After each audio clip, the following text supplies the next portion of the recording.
மன்னிக்கிறவன் மனுஷன், மன்னிப்பு கேட்கிறவன் பெரிய மனுஷன். நான் பெரிய மனுஷன். அவருடைய தந்தை, தாய், அவருடைய சகோதரர்கள் அனைவரிடம் நடந்த தவறுக்கு என்னுடைய மனம் நிறைந்த மன்னிப்புகளை கோரிக்கொள்கிறேன். உண்மையில என்னடா காலிலே விழுந்து விட்டானடா, படுத்தே விட்டானடா அப்படின்னு வந்து நினைப்பாங்க. நானே ஏற்கனவே சொல்லியிருக்கிறேன், தவறு செய்யாத மனிதன் இல்லை, தவறை திருத்திக்காதவன் மனுஷனே இல்லை. தவறுன்னு தெரிஞ்சா நம்ம போனோம், அதில் அவர் செஞ்ச தவறு, இவர் செஞ்ச தவறு, இதெல்லாம் நான் பேசலை. ஒரு தவறு நடந்து விட்டது, அந்த தவறை எப்படி சரி செய்யணும்னு தான் பார்க்கணுமே தவிர பகைமையை வளர்த்து கொண்டே போனா அது தவறாகத்தான் முடியும். இந்த 16 நாட்கள் சிறைவாசம் எனக்கு கற்றுக் கொடுத்தது.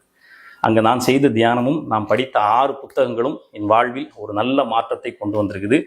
அதனால பகைமை என்னைக்குமே வேண்டாம். நான் அங்கே கற்றுக்கிட்டது, இங்கே வந்து எனக்கு யாரெல்லாம் பகைமைகளாக இருக்காங்களோ எல்லாருடையும் நட்பு பாராட்டணும்னு நினைக்கிறேன். அந்த விஷயத்தை தான் நாம் இனி தொடர்ந்து செய்ய போகிறோம்.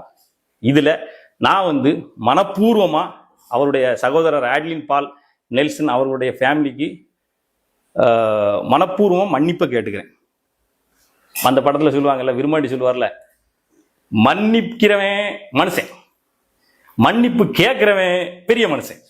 நான் பெரிய மனுஷன், நீ மனுஷனா? சும்மா விளையாட்டு. ராமாயணத்திலும் சரி, ஜீசஸுடைய கதையிலும் சரி, ஜீசஸை ஈட்டியால குத்தி அவர் அவதூறு படிக்கும் போது சொல்றது என்ன? தேவனே, இவர்கள் தான் செய்வது இன்னதென்று அறியார், இவரை மன்னித்து விடும். அதே போல சீதா பிராட்டி அனுமனோட சொல்லும் போது நகஷ்யத் நபராத்தியதி அப்படின்னு சொல்றாங்க. தவறு செய்யாத மனிதன் யார் இருக்கா? அனுமா, மன்னிச்சிரு.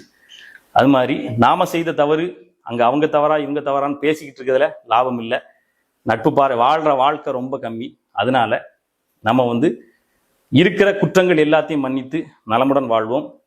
இப்போ நீங்க பார்க்குற வீடியோக்கு அப்புறம் நான் வந்து ஆட்லின் பால் சகோதரர், நீங்க இதை பார்ப்பீங்கன்னு நினைக்கிறேன். ஆனா உங்களுக்கு நீங்க போட போற இனிமேல் உள்ள வீடியோஸை நான் பார்க்க போறது இல்லை. நாம 2 பேரும் சமாதானமா போறது தான் இந்த சமுதாயத்துல நல்ல. ஏன்னா நம்ம 2 பேருக்கும் இறைவன் மிகப்பெரிய வரத்தை கொடுத்துருக்கான். இவ்வளவு பெரிய ஃபாலோவர்ஸ் நமக்கு இருக்குது அப்படின்னா அது நம்முடைய மிகப்பெரிய வரம். இது நாள் வரைக்கும் நடந்த விஷயங்கள் எல்லாம் போகட்டும். நான் அவர் மேல கேஸ் கொடுத்திருந்தேன், அவர் மேலேயும் கேஸ் கொடுத்திருந்தாரு. 2 பேருமே சமாதானம் போய் அவங்கவுங்க வேலையில் இந்த சமுதாயத்துக்கு என்ன நல்லது செய்வோம் அப்படிங்கிறத யோசிக்க வேண்டும்.